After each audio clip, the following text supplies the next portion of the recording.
के युद्ध के बीच में एक अमेरिकी जहाज चार्ल्स ड्रू जो है वो भारत में आ गया। इस सब के बीच में हम समझते हैं कि आखिर ये क्या हो रहा है।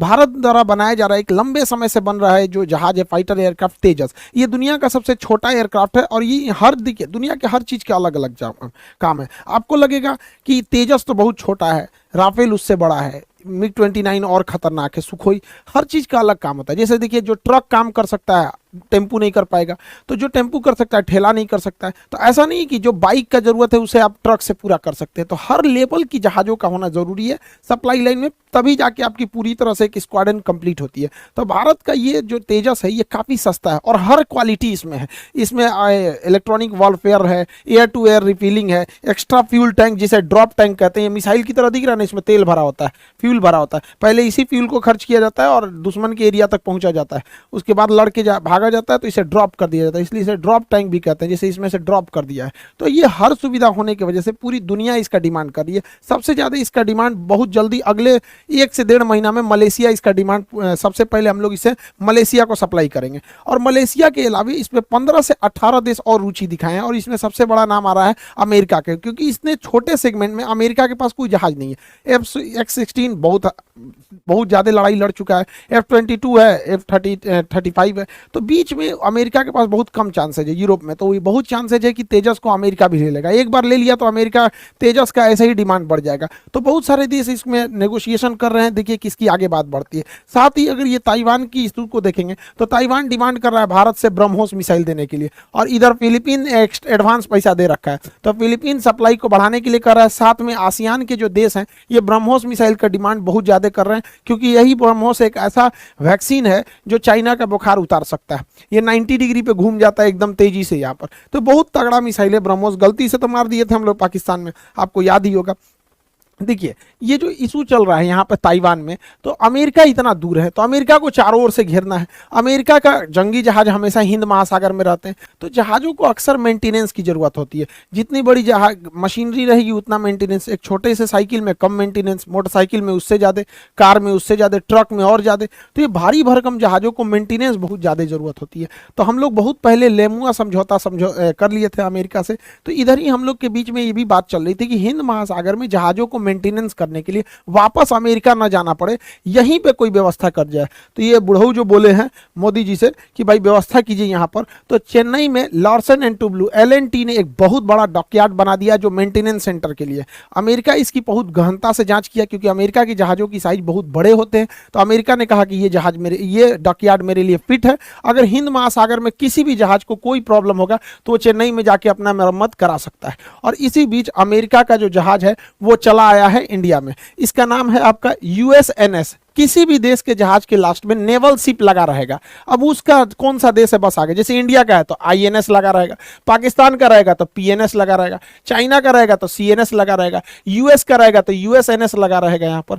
तो सबका अपना, फ्रांस का रहेगा तो अलग लगा रहेगा। इसका रॉयल नेवल शिप, ये ब्रिटेन वाला लिखता है, जो हम लोग पे राज किया था सब ब्रिटेन वाले, वो सब रॉयल नेवल शिप लिखता है सब।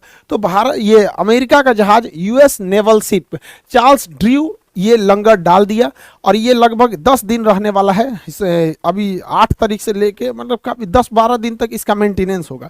ये अमेरिका का वो जहाज है जो दूसरे जहाज़ों को सप्लाई देता है, दूसरे जहाज़ों को फ्यूल भरता है, दूसरे जहाज़ों में खाना पहुंचाता है, दूसरे जहाज़ों में मेंटेनेंस का काम देखता है, दूसरे जहाज़ों में मेडिकल इक्विपमेंट पहुँचाता है। तो सोचो जो दूसरे का पेट भर रहा तो ओकरे भूख लग गया, यही बिगड़ गया। तो ये आया है अभी चेन्नई में। ये इतना भारी भरकम जहाज है कि ये एक साथ 2-2 जहाज़ों को मेंटेनेंस, देखिए यहाँ से वायर लगा देता है और इसमें फ्यूल भर देता है, उसी तरह इधर से ऐसे वायर लगा के इसमें फ्यूल भर देगा। तो एक साथ 2-2 जहाज़ों में फ्यूल भरता है। तो जब यहाँ फ्यूल भरा जाता है तो पैरेलली इस जहाज से इस जहाज में एक रस्सी बांध दिया जाता है और सामानों को दोनों साइड से दोनों जहाज़ों में भर दिया जाता है। तो आप कहेंगे कि इसमें सामान कहाँ से आता है, तो हेलीकॉप्टर इस पे पहले से ले आके रख देते हैं और ये सब में जाके भर देता है। तो फ्यूल पाइप होता है, साथ में फ्यूल भर देता है। और इसी तरह देखिए ये मोटा वाला जो पाइप आ रहा है, ये मोटा वाला पाइप जो इस तरह से आ रहा है ये फ्यूल के लिए है, और एक लंबा से ये तार गया जिसमें से इसे लटकाया गया है ये सामान। अब इसके अंदर सप्लाई है, गोला बारूद हथियार।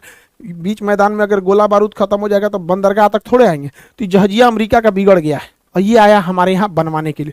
सोचिए भारत के लिए कितना गर्व का विषय है। और हो भी क्यों नहीं, दुनिया का सबसे पहला बंदरगाह भारत में था, लोथल बंदरगाह सिंधु सभ्यता में। तो हम लोग के पास तो पहले से थी टेक्नोलॉजी, अब धीरे धीरे निखर रही है। तो जब अमेरिका अपना जहाज बनवाने आएगा तो फ्रांस भी आएगा, ब्रिटेन भी आएगा, सब आएगा सब यहाँ पे। तो ये भारत के लिए एक बहुत अच्छी खबर है यहाँ पे। देखिए इसी को देखा देखी पाकिस्तान में एगो कहावत कहा जाता है, देखा देखी लंगड़ो देवाल फाने लगली, तो वही हो गया पाकिस्तान के साथ। इसने सोचा कि भारत नेवी में इतना कुछ कर रहा, हमें भी कुछ करना चाहिए, तो अपना एगो छोट मोट जहाज लेके गुजरात के पास पहुंच गया। हालांकि वो गुजरात तट से लगभग 200 नॉटिकल मील तक था, लेकिन 200 नॉटिकल मील के आगे भी हाई सी कहलाता है। इससे पाकिस्तान इधर आया क्यों, तो अपना छोटा सा एगो जहाज लेके आया था, आलमगीर लाया था, लगभग फ्रीगेट के साइज का था। देखिए नेवी में जहाजों के साइज के हिसाब से उनकी कैटेगरी होती है। छोटा जहाज रहेगा सबसे छोटा तो उसको कॉर्वेट बोलते हैं, कॉर्वेट से बड़ा रहता है तो फ्रीगेट बोलते हैं, फ्रीगेट से बड़ा रहेगा तो डिस्ट्रॉयर बोलते हैं, और डिस्ट्रॉयर से बड़ा हो जाएगा तो विमान वाहक पोत। तो अलग अलग साइज के, तो ये छोट साइज का था, ये फ्रीगेट साइज का। नाम था इसका पीएनएस आलमगीर। इसको पता नहीं, इसके बाप को डुबाए थे हम लोग पीएनएस गाजी को 71 में, लेकिन इसको नहीं पता था। और इसको जब जैसे ये यहाँ आया तो यहाँ महाराष्ट्र के पास एक जहाज उड़ रहा था जिसका नाम था डोर्नियर, ये कोस्ट गार्ड का जहाज था। ये देख लिया, जैसे देख लिया डोर्नियर जहाज तो दौड़ा दिया इसको। ये पहले ही खबर कर दिया इंडियन नेवी को कि एगो चट्टा घुसा, और दौड़ा के गरियाने लगा, रे चट्टा भाग यहाँ से, पूरा का पूरा उसके ऊपर ही मडरिया रहने लगा। अब इसके ऊपर इसका कप्तान चुपचाप बोलिए नहीं रहा था। आलमगीर पीएनएस आलमगीर का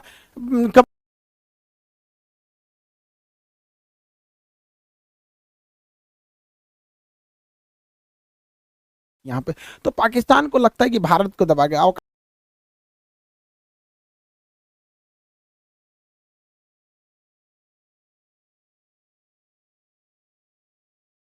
लगाया गया है इसलिए क्योंकि हमेशा विजुअलिटी उतनी